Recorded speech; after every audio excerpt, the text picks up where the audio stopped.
दोस्तों, इस दुनिया के अंदर लगभग 800 करोड़ लोग हैं और हर व्यक्ति की विचारधारा, हर व्यक्ति का सोचने का ढंग, हर व्यक्ति का चीज़ों को ग्रहण करने का ढंग सब अलग अलग होते हैं और हमें किसी न किसी जीवन के मोड़ पर सामंजस्य स्थापित करना होता है। हमें अपनी बात को दूसरों को समझाना भी पड़ता है, अपनी बात पे दूसरों को राजी भी करना पड़ता है, परसुएड करना पड़ता है।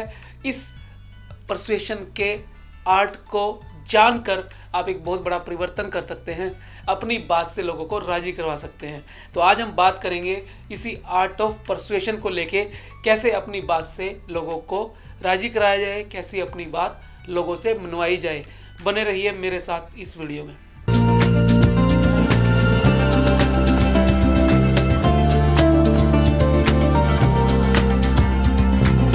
दोस्तों, लोगों को अपनी पिच पर लाना, अपने साथ सहमत करवाना, ये एक आर्ट है और इस आर्ट को सीख कर आप भी फर्क पैदा कर सकते हैं, आप भी चीज़ों को बदल सकते हैं। तो आइए जानते हैं आर्ट ऑफ परसुएशन के 10 लेसन। पहला lesson, the power of ethos. दोस्तों, आर्ट ऑफ परसुएशन में सबसे पहला लेसन पावर ऑफ इथोस आता है। इसका अर्थ ये है कि आपको अपनी क्रेडिबिलिटी सिद्ध करनी होगी, आपको अपनी ट्रस्टवर्दीनेस सिद्ध करनी होगी, अपने आप को रिलायबल बनाना पड़ेगा। और अपने आप को रिलायबल जब आप बना लेंगे तो लोग आप पर विश्वास करना शुरू कर देंगे, आपकी एक मार्केट वैल्यू क्रिएट हो जाएगी। और ये रिलायबिलिटी, ये ट्रस्टवर्दीनेस बहुत ज़्यादा ज़रूरी है परसुएशन के एक्ट को सीखने के लिए।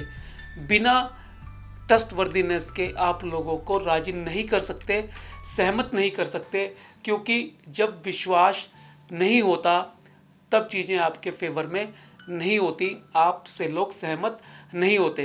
तो सबसे पहला काम है अपनी क्रेडिबिलिटी बनाना, अपनी ट्रस्टवर्दीनेस स्थिर रखना, अपने आप को ऐसे बनाना जिससे आप सबके विश्वास पात्र बन जाएं।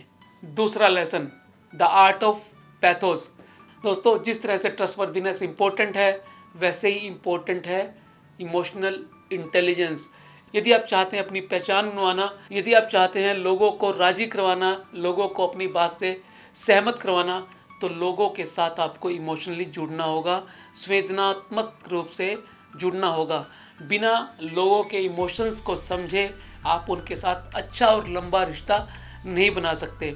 तो यदि आप लोगों को परसुएड करना चाहते हैं, आर्ट ऑफ परसुएशन में मास्टरी पैदा करना चाहते हैं, तो इमोशनल इंटेलिजेंस को अपने साथ लेना होगा और पैथोस की आर्ट को समझना होगा। तीसरा lesson, the logic of logos.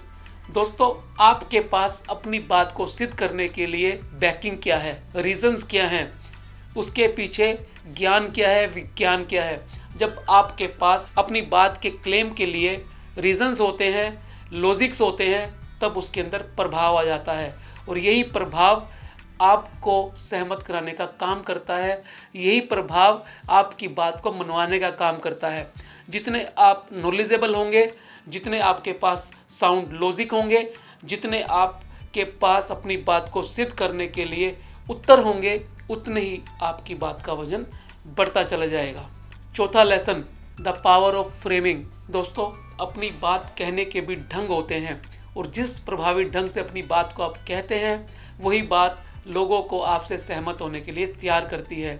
आपके ओपिनियंस किस तरह के हैं, आपके बिलीव्स किस तरह के हैं, उन बातों को किस तरह से आप फ्रेम करते हैं, इस फ्रेमिंग का बहुत बड़ा रोल होता है। आपने बड़े बड़े पॉलिटिकल लीडर्स को देखा होगा कि अपनी बात को समझाने के लिए वो किस तरह की फ्रेमिंग करते हैं, किस तरह के शब्दों का इस्तेमाल करते हैं, अपनी बात को एक सूत्र में पिरोकर कैसे दूसरों को अपने साथ राजी करने पे, अपने साथ सहमत करने पे काम करते हैं। पांचवा lesson, the importance of audience analysis. दोस्तों, अपनी ऑडियंस को समझे बिना, अपनी ऑडियंस को महत्व दिए बिना आप अपनी बात को प्रभावी ढंग से उन तक नहीं पहुंचा सकते।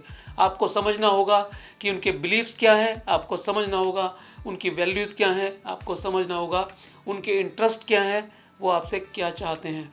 यदि आप इस बात को समझ गए तो आपके लिए अपनी बात करना आसान हो जाएगा, क्योंकि अल्टीमेटली आपका एम उन लोगों को राजी करना है जो आपके साथ उस सभा में बैठे हैं या आपकी ऑडियंस है। दोस्तों, किसी भी कम्युनिकेशन का सबसे इम्पोर्टेंट पार्ट यही होता है कि आप अपने सामने वाले को समझ जाओ। छठा lesson, the use of rhetorical devices. दोस्तों, कहानियों का, रूपकों का, अलंकारों का आपकी बातचीत में एक विशेष स्थान होता है। आपने देखा होगा बड़े बड़े कवि, बड़े बड़े लेखक, बड़े बड़े वक्ता बड़ी बखूबी से इन अलंकारों और रूपकों का इस्तेमाल करते हैं। मेटाफोर, एनालॉगिस और रिटोरिकल क्वेश्चंस जो व्यक्ति जितने अच्छे ढंग से कर पाता है, फ्रेम कर पाता है, वो उतना ही बड़ा वक्ता और लेखक बन जाता है। दोस्तों, कहानी के जरिए आप अपनी बात को बड़ी आसानी से और बहुत ही प्रभावी तरीके से लोगों तक पहुंचा सकते हैं। सातवां lesson, the power of negotiation. आपको उस तकनीक का भी पता होना चाहिए जिससे आप दूसरे व्यक्ति को अपने पेस पर ला सकें, और उसको अपने पेस पर लाने के लिए आपको विन विन स्ट्रेटजी आनी चाहिए। यदि आप दूसरों की हार के लिए हमेशा सोचेंगे तो आप कैसे अपने आप को जिता पाएंगे। सबसे अच्छी स्ट्रेटजी वही होती है जब आप औरों के लिए और अपने के लिए, दोनों के लिए कोई ऐसा सोल्यूशन निकालें, एक ऐसा नेगोशिएशन करें जिसमें हर एक का म्यूचुअल बेनिफिट हो। तो दोस्तों, आर्ट ऑफ परसुएशन में पावर ऑफ नेगोशिएशन एक बहुत इंपॉर्टेंट रोल प्ले करती है। आठवां lesson, the role of humour. दोस्तों, कई बार हमें हंसी मजाक का सहारा लेना पड़ता है अपनी बात से लोगों को सहमत कराने के लिए। हर बार बात यदि गमगीन माहौल में हो तो चीज़ों का निष्कर्ष निकालने में मुश्किल होती है, एक पेस पर आना मुश्किल होता है। इसलिए कई बार ह्यूमर का, हंसी मजाक का, विनोद का भी एक बहुत बड़ा रोल देखा जाता है। नौवां lesson, the art of refutation. दोस्तों, बहुत बार जब हम नेगोशिएशन करते हैं, बहुत बार जब हम डिबेट करते हैं, तो अपनी बात को समझाने के लिए, दूसरे के आर्ग्यूमेंट को काटने के लिए हमें रिफ्यूट भी करना पड़ता है। इसे आर्ट ऑफ रेफ्यूटेशन कहा जाता है। तो दोस्तों, जब आपके तर्क स्ट्रॉन्ग होते हैं, आपके पास रीजंस और लॉजिक होते हैं, तब ये आर्ट ऑफ रेफ्यूटेशन और ज़्यादा आसान हो जाता है। 10वां और अंतिम lesson, the ethics of persuasion.